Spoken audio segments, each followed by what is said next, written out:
최근 한국과 태국 사이에서 벌어지고 있는 심상치 않은 관계 때문에 한숨이 끊이지 않는다는 한 교수가 있습니다. 이 교수는 태국의 방콕 출신이라고 하는데요.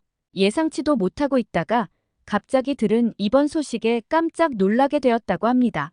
한국과 각별한 사이가 있다는 이 교수는 이번 사태에 대해 어떤 생각을 가지고 있을까요? 사연 바로 시작합니다. 안녕하세요. 저는 태국 방콕 출신의 수라차이라고 합니다. 현재 방콕대학교에서 사회학을 지도하고 있는 교수로 일하고 있죠. 오늘 말씀드릴 얘기는 다소 무거운 얘기일 수도 있지만 그에 앞서 우선 제 딸아이 이야기부터 잠깐 짤막하게 말씀드리고 시작해 보겠습니다. 다들 아시다시피 요즘 전 세계적으로 한류 열풍이 참 뜨겁죠. 저도 나이 꽤나 먹은 편이지만 요즘 젊은 친구들이 좋아하는 BTS부터 시작해서 K-드라마나 K-뷰티 그리고 K-푸드 등 한국과 관련된 많은 것들을 아는 편입니다. 사실 원래 태국은 한국보다는 중국에 대한 감정이 굉장히 긍정적인 국가였어요. 원래 한국을 싫어했다는 게 아니라 상대적으로 중국과 유독 가까웠다는 얘기예요. 국민들의 감정뿐만 아니라 국가 간에도 태국과 중국은 전통적으로 우호적인 관계를 유지해왔으며 특히 경제적 협력 면에서 긴밀한 관계를 맺고 있는 국가였죠. 두 나라는 무역, 투자, 관광, 인프라 개발 등 다양한 분야에서 꽤 오랜 기간 협력해왔습니다.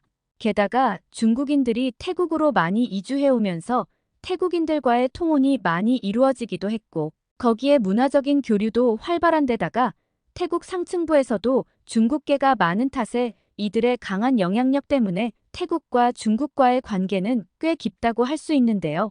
그런데 2010년대 중반 이후 중국의 구매력이 급격히 상승하면서 경제적으로도 이전에 비해 중국과의 교역이 훨씬 더 활발해지고 태국으로 오는 중국인 관광객 비중도 대폭 증가하기 시작하였는데 이에 따라 양국 간 교류가 급격히 많아지면서 갈등이 점차 생겨나기 시작하더니 최근에는 중국을 싫어하는 사람들도 꽤 많이 보이는 모습으로 바뀐 분위기이기도 합니다. 특히 중국 관광객들이 대거 늘어나면서 생긴 문제에는 대폭 늘어난 중국인 관광객들의 무례한 행동이나 문화적 차이에서 오는 갈등이 있었는데요. 예를 들어 공공장소에서의 중국인들의 소란스러운 행동이나 쓰레기를 함부로 버리는 등의 행동으로 중국인 관광객들에 대한 불만이 크게 늘었죠. 그 수가 적을 때는 어느 정도 참을 수준이었다면 수가 대폭 증가해버리니 이제 그 한계치를 넘어서 버린 거예요. 그리고 국가적 차원에서도 중국에 대한 경계가 날이 갈수록 커져가고 있는데요. 중국의 대규모 투자와 경제적 영향력이 태국 경제에 큰 영향을 미치면서 이제 태국인들은 중국의 영향력이 지나치게 커지는 것을 점점 우려하기도 합니다. 특히 태국 내에서 중국 자본이 부동산이나 관광 산업을 과도하게 지배하는 것을 경계하는 목소리가 커지고 있죠. 물론 그럼에도 여전히 태국인들은 중국을 경제적으로 중요한 파트너로 생각하기는 하지만 동시에 일부 태국인들은 중국의 영향력이 태국의 독립성이나 자주권을 해칠 수 있다는 우려를 표하는 것이죠. 이런 우려는 경제적 의존도가 높아지면서 발생할 수 있는 정치적, 경제적 불균형에 대한 걱정에서 비롯됩니다. 그리고 코로나19 팬데믹 초기에는 중국발 바이러스 확산에 대한 우려로 인해 중국인들에 대한 부정적인 감정이 크게 확산되기도 했는데 이로 인해 태국인들 사이에서 반중 정서가 크게 형성되었지만 코로나 팬데믹은 아이러니하게도 한국에 대한 인식이 올라가는 계기가 되기도 했습니다. 이게 도대체 무슨 말이냐고요? 태국에서는 특히 코로나를 기점으로 하여 한류 열풍이라는 것이 급격히 퍼지기 시작했거든요. 당시 외부 활동이 줄어들면서 넷플릭스 같은 OTT를 통해 한국 문화를 접하고 그것을 통해 한국 문화에 빠진 사람들이 정말 많이 늘었거든요. 그 덕분인지 특히 방콕에는 당시에 정말 수많은 한식당이 생겨나기도 하고 퓨전 주점들도 생겨나며 관광객들뿐만 아니라 태국 현지인들에게도 한식이 많은 사랑을 받곤 했는데요. 제 딸 나띠아가 한국에 빠지기 시작한 것도 아마 그맘때쯤이었을 거예요. 나띠아는 특히 K-팝 가수 중에서도 한국에서 활동하는 태국 출신 아이돌에 관심을 많이 가지더군요. 아마 한국 여러분들께서도 아시는 태국 출신 아이돌들이 있을 겁니다. 대표적으로 2PM의 니쿤이라는 가수가 가장 유명한 것으로 알고 있는데요. 이 외에 최근에 활동하는 가수로는 블랙핑크라는 그룹의 리사라는 가수와 갓세븐이라는 그룹의 뱀뱀이라는 가수가 태국 출신이더군요. 그리고도 NCT 10이나 CLC 손 등등 꽤 많던데 너무 많아서 이름을 일일이 다 기억을 하지를 못하겠네요. 특히 제 딸은 블랙핑크의 리사를 참 좋아하는데 그 예쁜 외모에 푹 빠지면서 연예인들이 하는 화장법에도 관심을 가지게 되고 자연스레 K-뷰티에도 관심을 가지면서 한국 화장품을 사달라고 조르는 일도 많았죠. 또 한국의 가수나 화장품뿐만 아니라 드라마도 무척 좋아해서 방 안에서 하루 종일 한국 드라마를 보는 통에 그만 좀 보라고 잔소리를 했던 적이 한두 번이 아니었을 정도였죠. 그리고 제 친동생은 이맘때 방콕에서 식당을 열어 현재까지도 운영하고 있는데 한국인 관광객들 칭찬이 자자했는데요. 이 얘기도 간략히 해야 할 것 같아요. 제 동생은 특히 한국인들을 중국인들과 비교하며 그렇게 칭찬을 하더라고요. 사실 한국인과 중국인은 겉보기에는 생김새도 비슷하고 지리적으로도 가까워서 겪어보지 않으면 비슷할 거라 생각하기가 쉬운데 막상 겪어보면 그렇게 차이가 난다고 하더군요. 중국인 관광객들은 식당에 들어오자마자 시끄럽고 무례한 태도를 보이면서 메뉴를 주문하고 특히 식사 중에도 마치 고성을 지르듯이 대화하며 다른 손님들에게 불편을 끼치면서 소란을 피우는 경우가 많다고 하더군요. 그리고 뭐 음식이 무조건 다 입에 맞을 순 없으니 경우에 따라 음식 맛이 마음에 안 들 수도 있어요. 그런데 그렇다고 해서 직원을 불러 세워놓고 대놓고 직설적으로 면박을 주거나 심지어 욕설을 하는 경우도 있다고 하더라고요. 또 무언가 요청할 때도 부탁조가 아니라 큰 소리로 명령하거나 지시하듯이 직원들에게 시킨다고 하더군요. 식사가 끝난 후에도 테이블 위는 음식 찌꺼기와 쓰레기로 어지럽혀져 있는 것은 덤이었고요. 정말 얘기를 듣고 있자니 너무하다 싶더군요. 반면 한국인들은 식당에 들어오자마자 정중하고 차분한 태도를 보이며 메뉴를 주문할 때도 세심하게 배려하는 모습을 보여주었는데 어떻게 양국 간 차이가 이렇게까지 날 수가 있나 싶은 생각도 들었다는데요. 식사 중에는 비교적 조용하게 대화를 나누며 음식에 대한 관심과 존중을 표해 주었다며 그러한 한국인들의 배려에 제 동생은 큰 감동을 느낀 적이 한두 번이 아니라고 했습니다.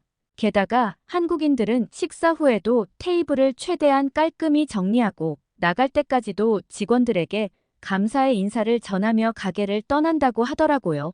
이러한 모습은 제 동생에게도 큰 만족과 긍정적인 에너지를 안겨주었고 동생이 식당 운영을 더욱 즐겁고 보람차게 할 수 있는 원동력이 되었다며 참 고마움을 느꼈다고 하더군요. 동생에게 그러한 이야기를 들을 때면 저는 제 딸이 좋아하는 한국이라는 나라의 국민들이 그렇게 모범적이고 올바른 행동을 한다는 게 기분이 정말 좋더군요. 만약 제 딸이 좋아하는 나라가 중국처럼 무례하게 구는 나라였으면 뭔가 좋아하지 말라고 뜯어 말리고 싶었을 텐데 말이죠. 하여간 이렇게 제 딸도 그렇고 제 동생도 그렇고 많은 태국인들이 한류 열풍에 빠져 한국에 대한 우호적인 감정을 느끼던 차에 최근 들어 제 마음을 굉장히 복잡하게 하는 일이 생기고 말았습니다. 솔직히 저는 처음에는 생각도 하지 못하고 있었어요. 그저 아무 생각 없이 인터넷을 둘러보는데 갑자기 태국 내에서 한국 물건 절대 안 쓰겠다. K-팝 절대 안 듣겠다. 한국 여행 절대 안 가겠다 등의 한국 보이콧 운동이 SNS를 통해 급속도로 퍼지는 게 보여지는 게 아니겠어요? 그리고 이러한 보이콧 운동에 밴 코리아라는 해시태그를 붙여놓고 다들 퍼나르고 있는 모습이더군요. 대체 무슨 일이 벌어지고 있는 것인지 처음에 정말 의아했습니다. 분명 태국인들은 얼마 전까지 한국 여행도 자주 가고 한류 열풍에도 빠져 한국을 굉장히 좋아하던 사람들이었거든요. 저는 일단 대략적으로라도 무슨 일인지 알아보기 위해 급히 인터넷으로 검색을 좀 해보았습니다. 알고 봤더니 불법 체류자 문제가 바로 그 원인이었는데요.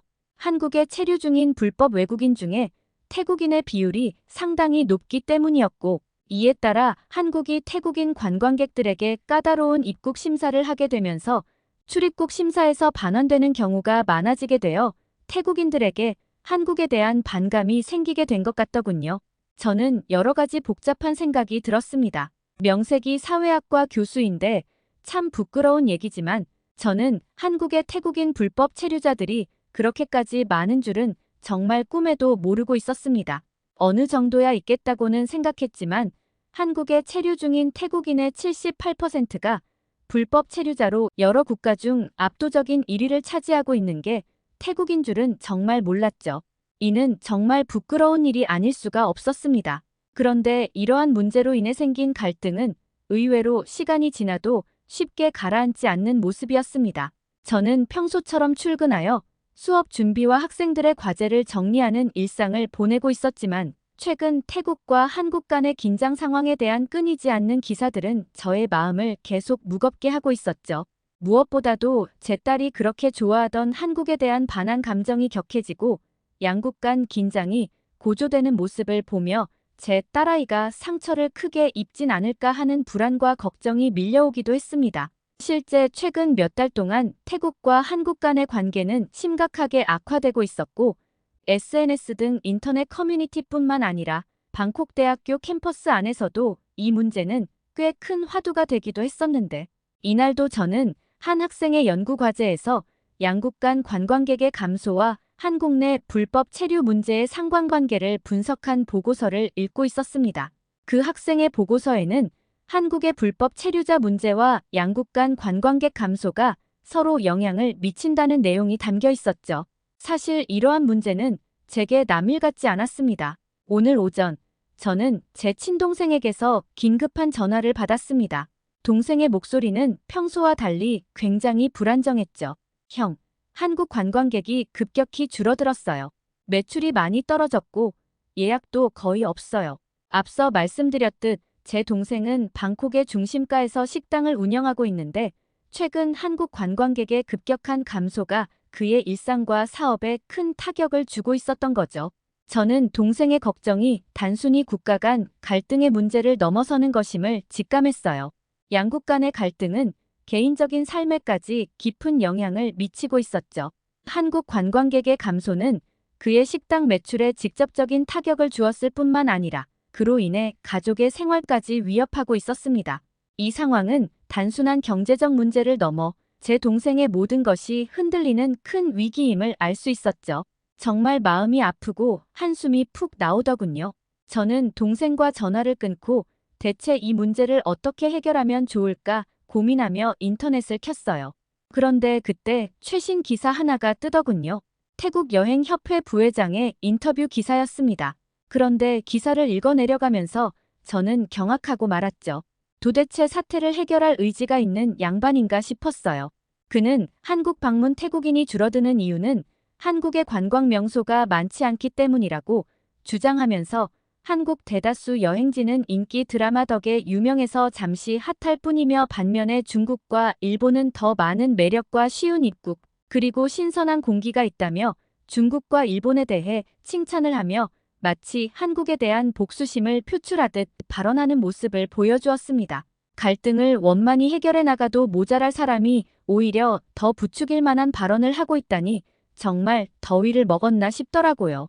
게다가 저를 더 좌절하게 만든 것은 이러한 협회 부회장의 말에 다른 태국인들마저 휘둘리면서 동조하는 모습을 보였다는 것이었어요. 한 태국인 직장인은 이렇게 말하더군요. 한국 여행을 취소했습니다. 일본은 엔저로 여행비가 싼 데다 친구가 한국 입국을 거부당했기 때문에 일본을 선택했습니다. 한국 측은 제 친구의 호텔 환불도 거절했습니다. 이 때문에 저는 한국 관광은 리스크다라고 느낍니다. 한국에 너무 화가 납니다.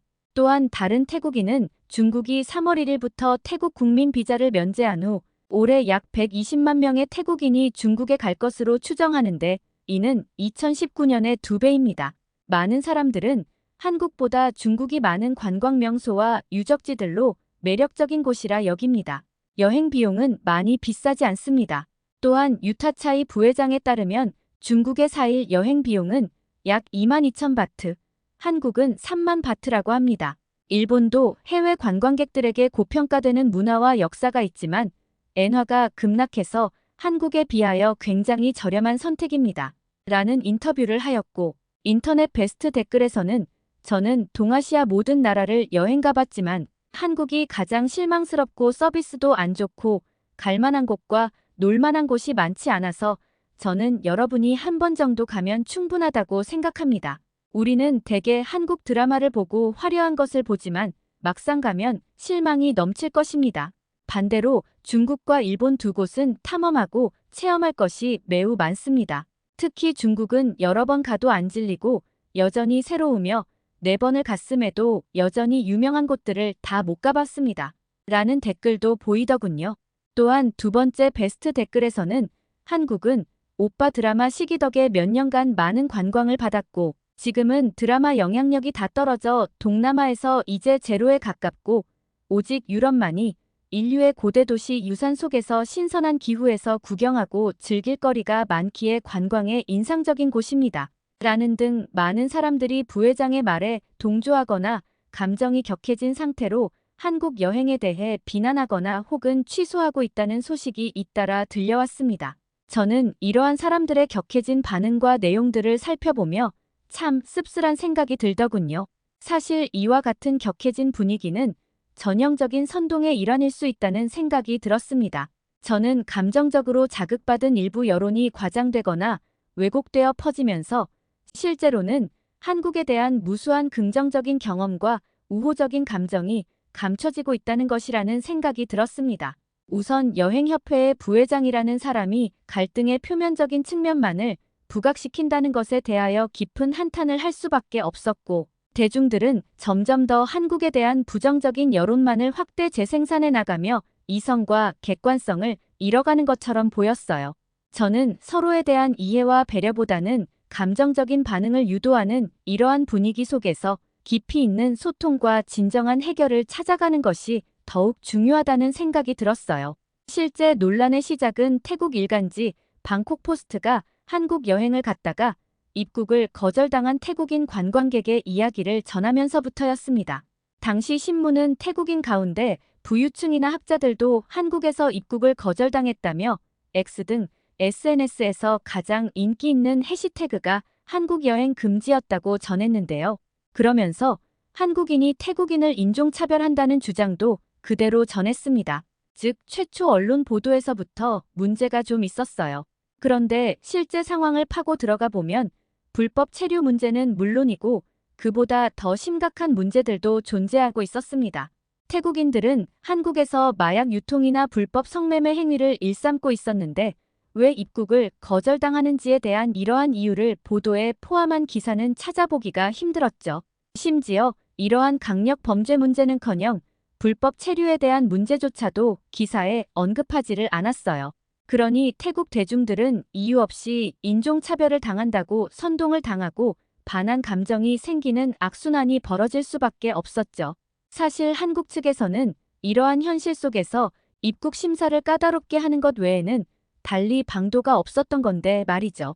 불법 체류 방지를 위해 필요한 조치를 취하는 것은 당연한 임무이자 엄정한 외국인 체류 질서 확립은 국익과 주권 사항이며 불법 체류는 노동시장을 왜곡할 뿐만 아니라 마약 범죄 등 강력 범죄로 이어져 국민 안전을 위협할 수 있는 문제이기 때문이에요.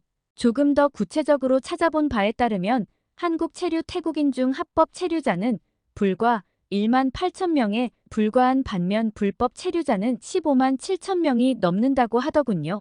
즉 한국 체류 태국인의 78%가 불법 체류자로 여러 국가 중 압도적인 1위를 차지하는 게 태국이었고 실로 이는 심각한 문제가 아닐 수가 없었습니다. 저는 정말 이러한 자료를 찾아보고 부끄러움을 감출 수가 없었어요. 한국에서 월 200만 벌어도 태국에서 받는 월급의 2~3배는 되기 때문인 것이죠. 그런데 부끄러움도 모르고 오히려 여행협회 부회장이라는 사람이 반환을 부추기고 언론에서 대중을 선동하는 모습을 보며 정말 깊은 한숨을 내쉴 수밖에 없었죠. 그리고 그렇게 한국을 좋아하던 제 딸아이 나띠아도 근래 들어 태국 내 반한 감정을 인식했는지 급격히 얼굴 표정이 어두워졌더군요. 뭔가 상처를 받을까봐 직접적으로 물어보진 않았지만 제게 말을 안 해도 저는 딸아이의 심정을 알 것 같더라고요. 그렇게 좋아하던 나라를 갑자기 모든 사람들이 욕을 하고 있다면 어떨까 싶으면서요. 그런데 더 큰 문제는 동생의 식당이었어요. 평소 한국인 관광객들로 북적거리던 식당이 갑자기 한산해졌는데 이대로 가다간 식당 문을 닫아야 될지도 모르겠다고 한숨을 푹푹 내쉬는데 그 식당은 동생 가족 생계 수단이자 자부심이었거든요. 그리고 인근의 동생과 친한 식당 사장님들도 모두 다 비슷한 고민으로 울상이라고 하더군요. 저는 참 많은 고민이 들기 시작했어요. 어떻게 하면 이 난관을 벗어날 수 있을까? 어떻게 하면 다시 한국과의 관계를 회복할 수 있을까? 하지만 쉽게 답이 나오지 않았습니다. 아무리 생각해봐도 제가 할 수 있는 일이라고는 제 힘이 닿는 한에서 제 직업을 통해 학생들에게 이 문제를 바르게 알리고 가르치는 것이었는데, 그런데 이 또한 호락호락한 일만은 아니더군요. 처음에는 학생들 반발이 만만치 않았거든요. 학생들은 이미 태국 언론과 사회적 분위기에 영향을 받아 한국에 대한 부정적인 인식을 갖고 있었기 때문에 제 강의가 이들의 기존 생각과 맞지 않아 갈등이 생기기 시작했습니다. 강의실에서는 열띤 논쟁이 일어났고 일부 학생들은 제가 한국의 입장을 지나치게 감싸고 있다는 생각을 표출하기도 했죠. 하지만 저는 이러한 반발이 자연스러운 과정임을 이해하고 조금씩 인내하며 대화를 이어갈 수밖에 없었어요. 언론에서 공개하지 않은 실제 팩트와 다양한 사례를 통해 한국에서 실제 벌어지고 있는 태국인들의 심각한 현실을 면밀히 설명하고 양국 간의 갈등을 해결하기 위한 실질적인 방안에 대해 논의하고자 노력했습니다. 그리고 이런 불법적인 행위들과 범죄가 계속된다면 한국 사람들이 태국인들을 도대체 어떻게 바라볼 것인지에 대해서도 한번 생각해보자고 이야기했죠. 그런데 도리어 적반하장식으로 우리가 한국을 욕하기까지 한다면 우리 얼굴에 우리가 침을 뱉는 행위가 아닌 것인가 잘 생각해보자고 말했습니다. 입장을 바꿔서 생각해보자고 말이죠. 또한 우리는 그저 땡깡을 부리는 어린 아이들이 아니라 수준 높은 대학 교육을 받는 대학생들이며 그러기 위하여 이렇게 방콕 대학교에 입학하여 이 자리에 앉아 있는 것이 아니냐며 학생들을 꾸준히 설득했고 그러자 점차 학생들도 제 접근 방식의 타당성을 인정하기 시작하여 갈등을 극복하기 위한 건설적인 대화와 협력의 필요성을 느끼는 듯 하더군요. 이 과정을 통해 학생들은 단순히 갈등의 표면적인 문제를 넘어 보다 깊이 있는 이해와 서로의 입장에서의 관점을 보는 듯 했습니다. 이 작은 변화들이 쌓여 나중에는 더 큰 이해와 화해로 이어지길 바라는 마음으로 저는 지금도 계속해서 노력해 나가고 있습니다. 그리고 이번 사태는 사실 한국 사람들의 잘못이 없는 일입니다. 부디 한국 분들의 마음이 하루빨리 풀리기를 바라며 저 또한 그때까지 태국 내에서 힘닿는 한 열심히 학생들에게 올바른 교육 활동을 하면서 갈등이 사그라들기까지 노력하겠습니다. 그리고 태국에는 여전히 한국을 사랑하는 사람들과 분별 있는 사람들도 많다는 걸 꼭 기억해 주셨으면 좋겠습니다. 여기 한국이 모든 면에서 최고였다고 말하는 한 여성이 있습니다. 그런데 이 여성은 중국과 일본을 모두 경험해보고도 무조건 한국이 최고라고만 말하고 있는데요. 2028 LA 올림픽 조직위원회 직원으로서 올림픽 준비를 위해 얼마 전엔 프랑스 파리까지 다녀왔다는 미모의 미국 여성은 대체 왜 한국만을 외치고 있는 것일까요? 오늘 사연 바로 시작합니다. 안녕하세요. 저는 미국 출신의 샬롯이라고 합니다. 얼마 전 말도 많고 탈도 많았던 파리 올림픽이 드디어 막을 내렸는데요. 오늘 저는 파리 올림픽에서의 경험과 함께 한국에 대한 이야기도 좀 해보려고 해요. 우선 저에게 사실 이 파리 올림픽은 꽤 뜻깊은 올림픽이었답니다. 왜냐하면 저는 향후 2028년 LA 올림픽 조직위원회 소속 직원으로서 올림픽을 직접 경험해보겠다는 열망과 함께 이번 파리 하계 올림픽을 참관하면서 잔뜩 배울 목적을 가지고 왔거든요. 전반적인 올림픽 운영에 대한 학습과 경험이 저에게 굉장히 중요한 목표였죠. 저는 제 임무가 단순한 관찰 이상의 의미가 있음을 잘 알고 있었습니다. 제가 실제 대회에서 얻을 교훈은 2028년 LA 올림픽의 성공을 좌우할 중요한 요소였기 때문이었죠. 그런데 솔직히 이러한 목적을 가지고 온 올림픽이었지만 그와 별개로 정말 너무 설레긴 하더라고요. 아무래도 파리라는 도시가 주는 이미지 때문이었을까요? 파리는 예술과 낭만의 도시로 유명하잖아요. 그렇게 파리로 떠나는 날 제 가슴은 설렘으로 두근거렸죠. 또 처음으로 올림픽 현장을 경험하는 저의 마음은 기대와 긴장으로 가득 차 있었어요. 그렇게 비행기에서 내려 파리 공항에 도착하자 저는 낭만의 도시 파리의 분위기에 감격하지 않을 수 없었는데요. 파리의 공항을 나서서 호텔로 가는 길에는 파리의 랜드마크인 에펠탑이 하늘 높이 솟아있는 모습에 눈을 떼지 못했죠. 와, 내가 정말 파리에 왔구나 하는 생각과 함께 감탄하며 도시의 분위기와 매력에 압도당하고 말았답니다. 그리고 호텔로 가는 길에 보이는 파리의 거리와 건물, 사람들의 스타일도 저에게 특별한 인상을 남겨주었고요. 호텔에 도착한 저는 짐을 풀고 첫날의 일정을 준비했는데요. 다가오는 올림픽 경기를 앞두고 현장 점검을 해야 했기 때문이었죠. 우선 저는 올림픽 경기장과 선수촌을 방문했는데요. 대회 준비가 막바지에 접어들고 있었고 각종 작업들이 마무리 단계에 접어든 모습이었습니다. 저는 LA 올림픽 조직위원회 직원이었으므로 파리 올림픽 조직위원회의 협조를 받아 경기장과 숙소에 출입이 가능했는데요. 그렇게 저는 경기장 내부를 둘러보며 경기장의 규모와 시설을 볼 수 있었고 선수촌의 숙소 내부도 대략 살펴볼 수 있었죠. 그런데 저는 파리 올림픽의 핵심 특징 중 하나인 친환경적 접근에 깊은 인상을 받았는데요. 우선 파리는 대회 준비에 있어 많은 야심찬 목표를 세우고 있었어요.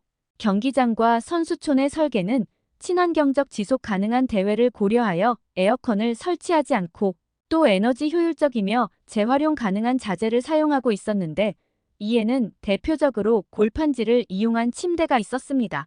그런데 사실 이 골판지 침대는 참 지금 생각해도 좀 아니다 싶긴 한데요. 사실 골판지 침대 같은 경우 도쿄 올림픽 때 처음 등장해 많은 조롱을 받기도 했는데 이번 파리 올림픽에서도 또 등장하여서 사실 좀 많이 의아하기는 했어요. 설마 했더니 정말 또 쓰더라고요. 이 골판지 침대라는 게 침대 프레임을 골판지 재질로 설계한 뒤 그 위에 매트리스를 덮은 거거든요. 도쿄 올림픽 당시에도 많은 선수들이 직접 SNS에 골판지 침대의 내구성을 비판할 정도로 침구에 관한 여론이 안 좋았던 걸로 압니다. 그런데도 파리 올림픽에 다시 등장한 골판지 침대의 뉴욕타임즈 등 외신은 성관계 방지용 침대가 다시 등장했다며 금욕으로는 금메달을 딸 수 없다고 언급하기도 했는데요. 알고 봤더니 도쿄올림픽 당시 대회 공식 파트너였던 에어위브라는 일본 업체가 이번에도 제작을 도맡아 파리 올림픽의 골판지 침대를 제공한 것이라고 하더라고요. 프랑스와 일본 간에 미리 어떠한 이야기가 오갔는지는 잘 모르겠지만 아무튼 그렇게 말이 많던 골판지 침대가 또 등장하다니 정말 의외이긴 했어요. 참고로 이 침대를 만든 일본 업체 에어위브의 사장은 겉보기에 성관계에 이상적이지 않아 보이지만 놀라울 정도로 편안하다며 도쿄올림픽 때보다 더 많은 하중을 견딜 수 있게 만들었다고 말했는데 이번 침대는 하중 250kg을 견딜 수 있도록 설계했다고 했고 매트리스의 소재도 100% 재활용할 수 있는 폴리에틸렌으로 만들어졌다고 하더군요. 그리고 골판지 침대는 파리 올림픽과 패럴림픽을 마친 뒤 대학교 기숙사 등에 기부할 것이라고 했고요. 그런데 아무리 편안하게 만들어봤자 골판지가 사실 뭐 얼마나 튼튼하고 편안하겠어요? LA에서도 설마 또 골판지 침대를 사용하지는 않겠죠? 만약 그런다고 하면 제가 무슨 일이 있어도 뜯어 말릴 생각이에요. 아무튼 저는 숙소를 둘러본 뒤 경기장들도 둘러보았는데요. 이번 파리 올림픽에서 경기장들은 새로 건설하기보다는 기존의 파리의 명소나 문화유산들을 활용하여 경기를 치르도록 하였죠. 파리의 랜드마크들을 홍보하는 효과와 더불어 예산도 절약하고 또 많은 볼거리도 제공해주는 이러한 명소 활용은 정말 독특하면서도 좋은 방법으로 보여지긴 했습니다. 그리고 이러한 접근은 특히 유명한 명소가 많은 파리 같은 도시가 아니라면 쉽게 따라하기도 어려운 접근법 같았고요. LA에서 파리의 명소 정도로 유명한 명소를 말해보라 하면 사실 딱히 떠오르는 게 없긴 하거든요. LA, 즉 우리 미국의 로스앤젤레스는 캘리포니아주, 더 나아가 미국 서부에서 제일 크고 인구가 많은 도시이자 미국 전체에서는 뉴욕시에 이어 두 번째로 큰 도시이긴 하지만 캘리포니아 남부의 중심지로서 문화적 다양성과 할리우드를 필두로 한 대중문화 산업이 유명할 뿐 사실 파리처럼 명소가 많은 것은 아니거든요. 더군다나 경기장 대용으로 쓸만한 곳들은 더더욱이요. 하지만 우리 LA에서는 88 서울올림픽 바로 이전이었던 1984년에도 올림픽이 열렸기 때문에 그때 사용된 경기장들을 일부 재활용하거나 개조를 통해 현대적인 시설을 갖추어 사용할 계획을 하고 있죠. 그리고 LA는 지난 2017년 유치 경쟁에서 자동차 없는 올림픽을 약속했는데 과연 이러한 지속 가능성 약속을 실현할 수 있을지는 아직 불확실한데요. 거대한 도시인 LA 전역에서 수천 명에 달하는 관중의 이동은 큰 도전 과제로 유치 당시엔 올림픽을 통해 이러한 교통 문제를 해결할 수 있다는 기대감이 높았으나 현재 주요 철도망 확장 계획이 흐지부지되면서 약속했던 자동차 없는 올림픽을 이루고자 버스에만 기대를 걸고 있는 상황인데 사실 LA는 미국에서도 교통 체증이 가장 심한 도시로 열악한 교통 시스템은 국내는 물론 국제적으로도 악명이 높거든요. 또 교통 시스템 개선 비용 또한 만만치 않을 것이기 때문인데요. 지출 예상치에 따르면 거의 70억 달러가 들 것으로 보여집니다. 참고로 2028년 LA 올림픽에서는 크리켓과 야구, 소프트볼이 정식 종목으로 부활하고 미식 축구의 일종인 플래그 풋볼이라는 종목도 첫 선을 보일 예정이에요. 플래그 풋볼은 미식 축구와 비슷하지만 미식 축구보다는 덜 과격한 종목이라고 보시면 된답니다. 하지만 이번 파리 올림픽에서 첫 선을 보인 브레이킹의 경우는 아쉽게도 제외될 예정이고요. 파리의 명소 경기장 이야기를 하다가 갑자기 LA 이야기로 빠져버렸는데요. 아무튼 저는 경기장을 둘러본 뒤에 그날 저녁은 선수촌 식당에서 직접 식사를 했답니다. 이번 파리 올림픽에서 제공되는 식단은 채식 중심으로 만들어져 건강 및 환경을 고려했다는 점도 주목할 만한 부분이긴 했어요. 역시나 그날 저녁도 채식 중심의 식단이 제공되고 있었는데 올림픽을 코앞에 두고 있던 당시에 일부 선수들도 식사를 하러 식당에 와 있더라고요. 그런데 다들 이러한 채식 식단으로 인해 불만을 호소하고 있더군요.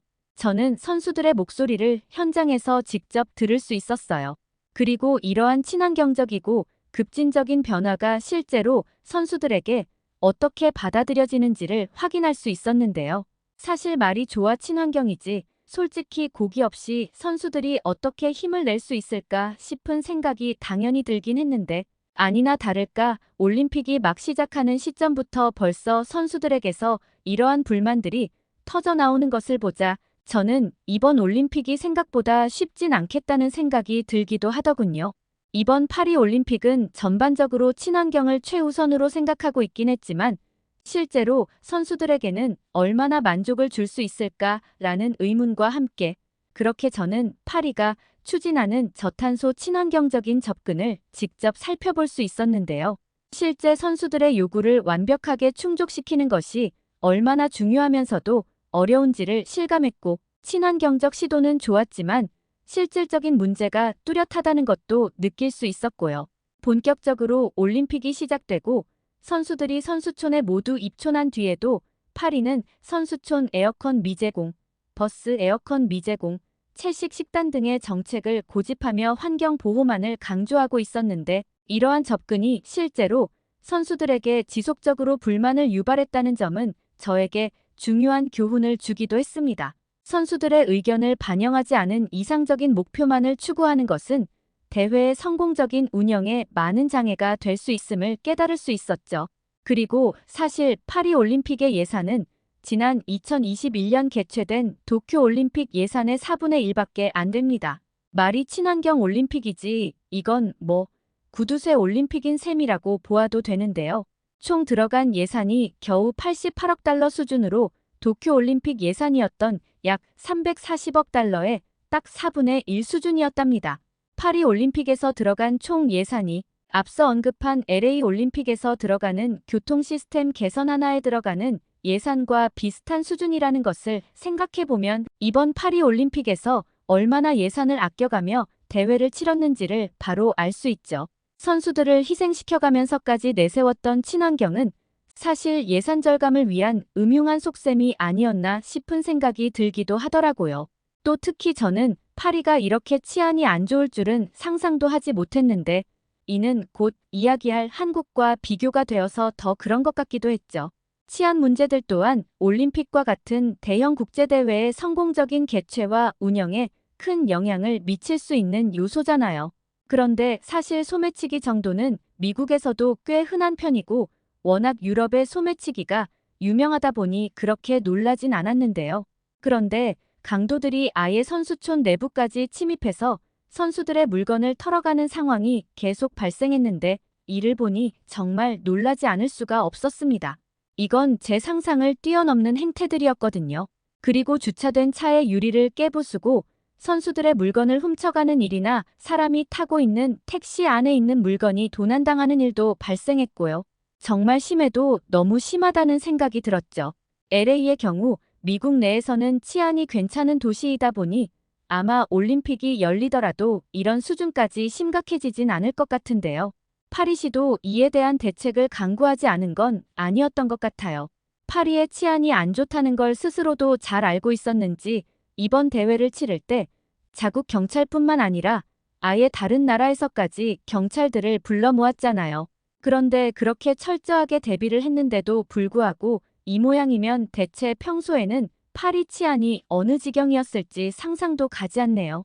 그리고 사실 저는 한국에서 6년 전 열렸던 평창 동계올림픽에도 방문해봤던 경험이 있어요. 이때 처음 한국에 가서 정말 놀라운 경험들을 하고 돌아왔는데요. 그때는 막 LA가 올림픽 개최지로 선정된 이후 얼마 지나지 않은 시점이었는데 당시 시간적 여유가 꽤 있었음에도 평창에서는 올림픽을 어떻게 치르는지 경험하고 싶어서 방문을 한번 해봤었거든요. 사실 평창 동계올림픽의 경우 처음에는 크게 기대를 가지고 방문하진 않았어요. 배울 점이 크게 있을까 싶은 의문도 들었고요. 그도 그럴 것이 사실 평창이라는 도시는 정말 살면서 완전 처음 들어본 이름이었거든요. 아마 저뿐만 아니라 당시 평창 올림픽에 참가하게 된 선수들도 다 마찬가지였을 거예요.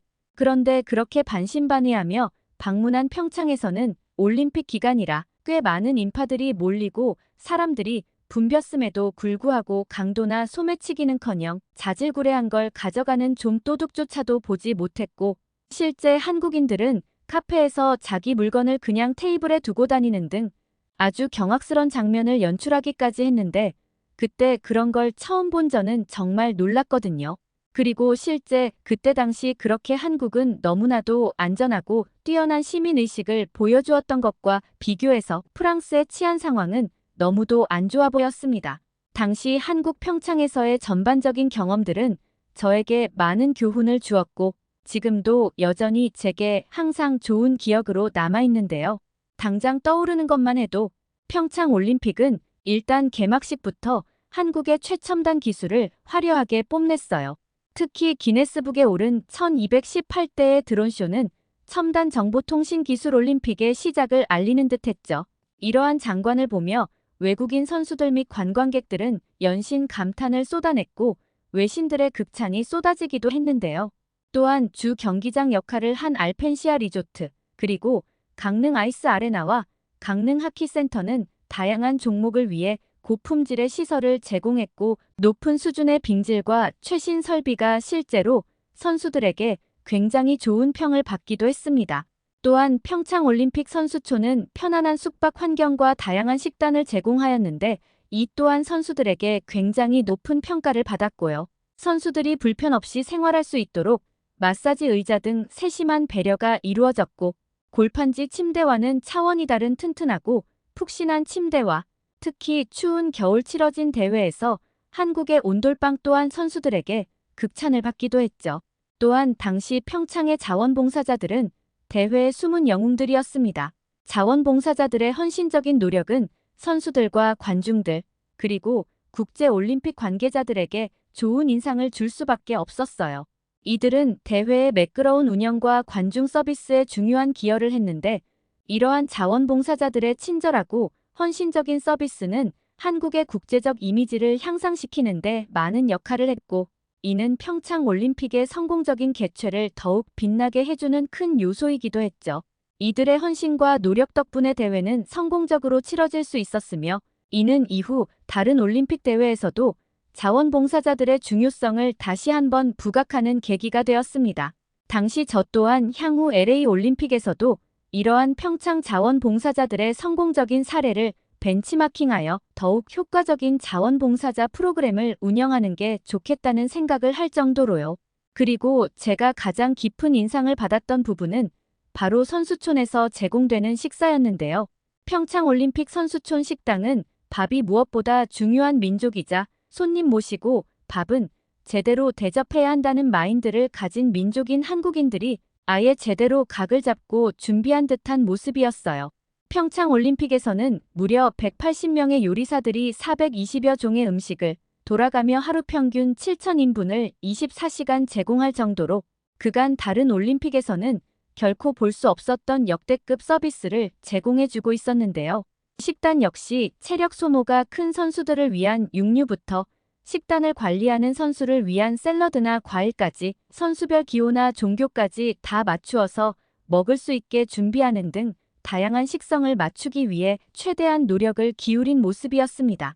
식사 코너는 월드, 아시안, 한식, 할랄 등 6개 스테이션을 운영하고 있었는데 특히 한식 코너는 올림픽에 온 선수들이 제대로 된 한식을 먹고 가게 하겠다는 마음으로 엄청나게 신경 써서 운영했다고 하는데 그래서인지 특히나 한식 코너가 외국인들에게 인기가 참 많았죠. 특히 외국인들이 가장 좋아한 한식은 잔치국수와 비빔밥, 잡채, 김밥이었다고 하는 기사를 봤는데 저 같은 경우도 잡채와 김밥을 굉장히 맛있게 먹었던 기억이 나네요. 당시 토마스 바흐 IOC 위원장은 선수들 사이에서 음식에 대한 민원이 단 한 건도 나오지 않은 것은 이번 평창올림픽이 처음이라고 극찬을 하기도 했죠. 그 밖에 다른 나라의 선수들이나 스태프들이 한국 드라마나 영화 등을 통해 알게 된 치킨을 맛보기 위해 숙소 근처 치킨집을 많이 찾기도 하였고 특히 선수촌 내 맘스터치는 항상 손님으로 가득 차 있었으며 선수촌 앞 식당들은 늘 밤늦게까지도 북새통을 이루며 엄청나게 장사가 잘 되는 모습이었습니다. 요즘 한류 열풍이 거세고 한식 열풍도 거센데 제 생각으로는 아마 그때 평창올림픽에서 한식 홍보가 정말 제대로 이뤄졌다는 생각도 들어요. 아무튼 선수촌 주변뿐만 아니라 평창올림픽 선수촌 식당 자체의 성공적인 운영 사례도 큰 화제가 되었는데 이는 아이러니하게도 이어서 올림픽을 개최한 일본 도쿄와 중국 베이징에 불똥이 튀기도 했는데요. 동부가 주요 3국이 릴레이로 올림픽을 개최했는데 선발주자인 한국이 워낙 성공적으로 운영했던 터라 후발주자들이 평창은 안 그랬는데 라며 비교평가를 받기도 한 것이죠. 실제 도쿄올림픽 때는 이례적으로 단 한 개의 식당만 운영해서 선수들이 몇 시간씩 식당 앞에 줄을 서야 했는데 그마저도 재료가 동인하기 일수라 경기나 훈련이 늦게 끝난 선수들은 음식을 먹지 못하는 경우도 있었으며 특히 후쿠시마 식자재로 음식을 만든다고 하여 사람들의 불안감을 높이기도 하였습니다. 그리고 베이징 동계올림픽은 워낙에 중국이 미식의 나라로 유명해서 많은 사람들이 기대했으나 생각보다 먹을 만한 음식이 없고 모든 음식이 중국화되었다는 불만이 많았고요. 이때 중국은 자국의 기술력을 자랑한다며 로봇이 요리하고 서빙하는 식당을 운영했으나 생각보다 문제점이 많았고 경기장에서 선수단에게 제공되는 음식도 동계 종목임을 전혀 감안하지 않아 초콜릿이나 과자가 다일 뿐 따뜻한 음식이 제공되지 않아 선수들이 불만을 토로하기도 했습니다. 그러다 보니 당시의 평창과 비교하는 기사가 곳곳에서 나오기도 했죠. 사실 저는 평창 방문 이후에 사정상 도쿄와 베이징은 직접 방문하진 못했고 주로 기사로 접해본 거지만 실제 평창과 도쿄 그리고 베이징 올림픽에 참가한 선수들 이야기를 직접 들어보면 다들 평창이 최고였다는 말을 할 뿐이었어요. 제가 방문하며 직접 겪은 평창도 이보다 더 나은 올림픽 운영은 거의 불가능할 것이라는 생각이 들게 해주었고요. 또 이러한 올림픽이라는 대형 축제가 한창인 가운데 수많은 인파 속에서도 질서를 유지하는 한국인들의 모습은 평창에서의 기억을 더욱 긍정적으로 만들어주는 것들 중 하나였는데요. 평창은 올림픽 경기 운영이나 선수촌 환경, 그리고 자원봉사자들의 헌신을 넘어 일반 시민들의 모습까지도 저를 감동시켜 주었죠. 사람들은 공공장소를 청결하게 유지하고 행사가 마친 뒤에도 주변을 깔끔하게 정리하며 질서를 지키는 모습을 보여주었습니다. 이들은 단지 경기를 관람하는 것뿐만 아니라 사회 전체가 하나의 공동체로서 어떻게 행동해야 하는지를 잘 알고 있는 것 같았고, 이를 통해 저도 많은 걸 느끼고 깨닫게 되었어요. 이러한 경험들은 한국인들의 시민의식이 얼마나 뛰어난지를 보여주는 사례였고, 저는 파리의 올림픽 상황을 보면서 그러한 평창에서의 경험들이 더욱 떠오르게 되었죠. 이제 2028 LA 올림픽을 준비하면서 저는 그간 제가 경험하고 배운 점들을 우리 대회에 적용하고자 하는데요. 우리가 준비하는 올림픽은 단순히 스포츠 경기를 넘어서 참여하는 모든 이들에게 의미 있는 경험을 제공하는 것입니다. 즉, 우리가 계획하는 LA 올림픽은 그저 경기만 열리는 곳이 아니라 전 세계가 모여 하나의 공동체로서 상호 존중과 배려를 배우고 다음 세대에 물려줄 가치 있는 유산을 만드는 장이 되는 것을 목표로 하고 있는데요. 그런 의미에서 평창에서의 경험은 우리에게 정말 중요한 지침을 제공해 주었고, LA는 그 길을 참고해서 더욱 발전된 올림픽을 만들어 나가려고 해요. 특히 평창에서 배운 시민의식이나 자원봉사자들의 헌신, 그리고 무엇보다도 선수들에 대한 존중을 반드시 반영하려 합니다.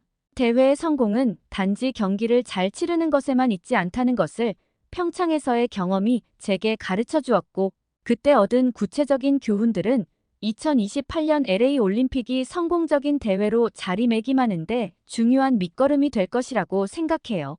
또 앞으로의 준비 과정에서 우리는 전 세계의 긍정적인 사례들을 반영하며 올림픽이 진정으로 전 세계를 하나로 묶는 축제가 될 수 있도록 최선을 다할 것이고, 특히 저에게 많은 교훈을 주었던 평창 올림픽을 멋지게 개최하고 마무리하여 준 대한민국에게도 다시 한번 감사하다는 말씀을 드리고 싶어요. 평창에서 정말 많은 부분들을 배워갔거든요. 그리고 우리 LA가 2028년 올림픽을 성공적으로 이끌어갈 수 있도록 많은 응원해 주시면 감사드리겠습니다.